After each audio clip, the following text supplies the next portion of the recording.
Thanks for the patience, everyone. My name is Rory Nealon, and I'm the activity manager for the YouthMappers program at the USA Geocenter.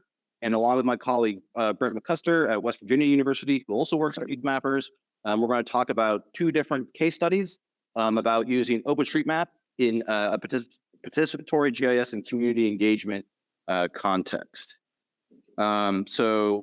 Really quick, YouthMappers and local communities using OSM complements and enhances donor programming in international development. I'll give you a little bit of background about the agency at the federal government where I work for. Then Brad will go through some background on the YouthMappers program. I suspect a lot of you know about it, but maybe not everyone. We'll go over an overview of the different engagements, and Brad will talk about one in Malawi, and I will talk about one in Tanzania, and then we'll go over some conclusions and next steps. And hopefully we can get through this pretty quick so we can answer some questions, because we won't be able to cover everything and we want to talk about what you guys want to learn about. All right. USA Geocenter. So first of all, USAID or USAID is the U.S. Agency for International Development.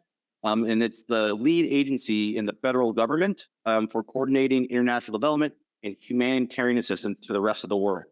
A lot of people probably know it when there's a humanitarian crisis internationally. USAID helps coordinate our support and response to that.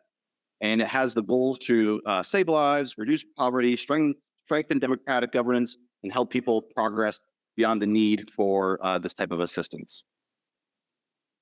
And so how do we do that? Well, we work in a bunch of different sectors.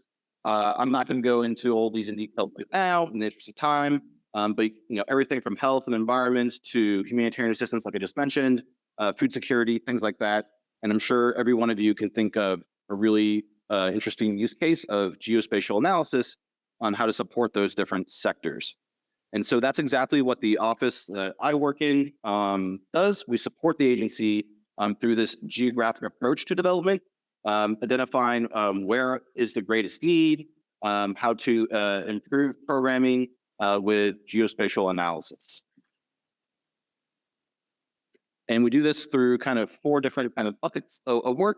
Mapping and analysis, that's kind of the custom analysis we'll do for a project, whether it's health or education, identifying locations where they should be serving these underserved communities, optimizing service delivery, things like that. Capacity development, where we help the entire agency utilize these tools, and it's not just housed within one office of geographers. Remote sensing, we have a program to provide remote sensing imagery from commercial satellites to the entire agency or anyone working in the U.S. government interest. That's part of USAID's kind of family of work. Then, of course, the YouthMappers program, which we'll be talking about in a second. Right. Thanks, Rory. So many of you may have heard of YouthMappers. Many of you in the room, I can see, are YouthMappers or alumni of YouthMappers, so welcome to you. I happen to be one of the three co-founders of the network. The GeoDiva, who initiated the network, is in the room. I will avoid pointing her out, but you all know who she is, I think, just to keep from embarrassing. But we have now 371 universities globally in the YouthMapper network in over 70 countries.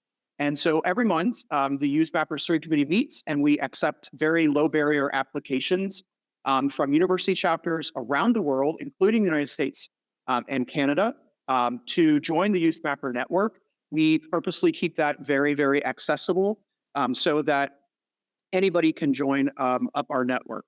And I believe that just as you see yourself in the photos, I tried to find people who I knew would be here so that you can clap for yourself. So we have YouthMappers as a group is one of the larger contributors as a group.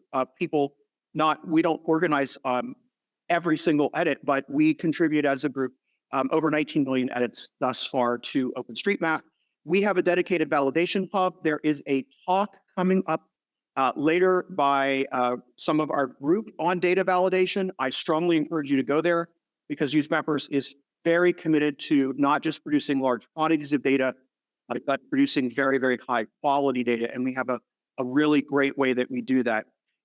So we also have started to build increasing attention to local community participation with our YouthMapper chapters.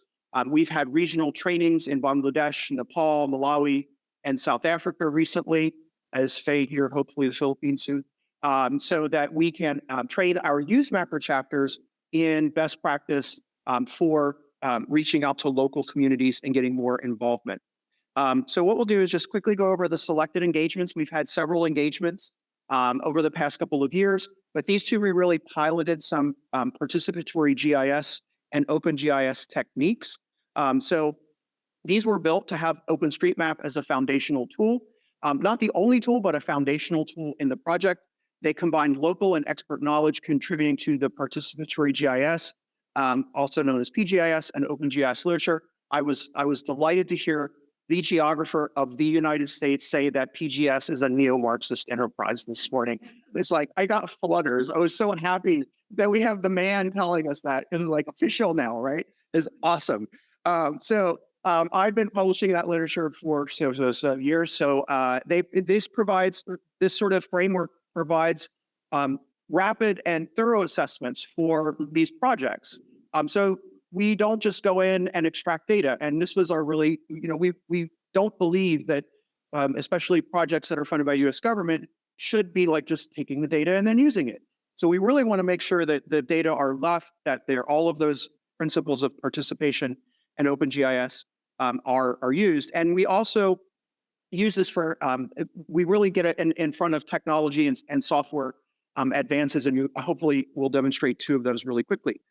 So the first engagement that we'll talk about is the Malawi World Bicycle Relief Project, which we were involved with last year. And so we worked with a relief organization known as World Bicycle Relief to study how bikes could improve local market access, healthcare access, education facility access. In other words, economic development at really the household level. Could households benefit from the use of bicycles in this community? If you're not familiar with Malawi, the transportation infrastructure is a little bit behind in terms of its development, sort of the standards for mass movement. And so many people still rely on bicycles, but they still are unattainable to a large share of Malawian households. So participatory GIS in this manner, we were working with communities that used bikes or couldn't use bikes. And so this helped us to understand the barriers, what were causing households to be less likely to use them. We used community mapping techniques. We did community bicycle transects. So we actually biked with communities to the delight of Rory, who is a bicycle enthusiast. So we biked with them. I like going down those roads that are not paved was fun. Hazards geolocation, so where are the hazards in the community, and photo tagging. And we provided training and facilitation techniques and project management for that. So these are just some examples. Where Zola, is she here or is she at the desk? There you are, she's right in the middle. You see Zola there. It's just one of our great YouthMappers. I love telling the story about YouthMappers. So Zola was the president of the University of Malawi at those days called the Chenko Mappers. Where she was University of Malawi, one of our first chapters, and she goes back as a master's student at Western University to go back to retrain her chapter in a participatory and OpenGIS methods and techniques. It's just what we love to do in YouthMappers is to provide those ongoing opportunities. But you see in the upper left-hand corner, that's the start of a community map where this was a women's group that started mapping that obstacles in their community. The lower right is the final product, which is hung up. And then we have our YouthMappers. Of course, it wouldn't be YouthMappers if we didn't take selfies, right? Taking selfies of the bicycles that we use to go through the area. So Rory is now going to talk about the USDA FAS project. Cool. And it's nice to see a few other people who are involved in this project in the room as well. So please don't, you can correct me later if I mischaracterize anything. But this was a really unique opportunity. I think it was one of the first times that we collaborated with another federal government agency. And that might not sound that impressive to a lot of people not involved in the federal government, but it's a big deal. It's really hard and complicated to do that, and takes a lot of meetings. Soumya, I think you're in too many of those meetings, unfortunately, but you're still around to hang out. So it must have been not too bad. But yeah, we worked with the U.S. Department of Agriculture's Foreign Ag Service to help improve their machine learning algorithms, which use satellite imagery to estimate the species or type of crops being grown in a location, and estimate yields. And unfortunately, there's an issue with the amount of ground truth data that is available to them in sub-Saharan Africa. So we wanted to pilot to see if YouthMappers could go out to these fields, survey them, and help produce that ground truth data in a kind of collaborative manner. But we didn't just want to be extractive, as Brent mentioned earlier. We wanted to get community consent and community involvement and community to inform us where to go and what to look at. So we did kind of two different aspects to this project. First, we did a farmer interview portion. Unfortunately, we didn't get to do as many of those as we wanted to do because of spending a lot of time getting permissions to meet with the community members, to do the surveys, trying to be as ethical as possible in the process. And so one of the lessons learned is to dedicate way more time for getting permissions and to prioritize maybe the farmer interviews over the participatory part of the project that we did later. And that's where we used a projector with OSM base maps being involved to have the farmers identify the locations of their own fields and tell us what's being grown there, and to go over the conditions of the crops, any issues that they faced in this current growing season, so we could have that context when we were working on the project itself. One of the things that was really nice about working with OpenStreetMap is that another local organization, Open Map Development Tanzania, had already gone through the area we were working in and had mapped all the grain mills in the area in the previous survey for the World Food Program. And these grain mills were crucial for the farmers who have very little to no map literacy, help identify the location of their fields, because they would first go to their local grain mill, and then we would be able to find their farms using that as a reference point. The other part of the project was a participatory GIS project where we did community mapping to look at the assets that are important to them in the agricultural market system, very similar to what we did in Malawi, but this time for focused on agriculture. And that's where we split the room into two halves and had them use pen and paper to draw maps. And here you can see us using the projector.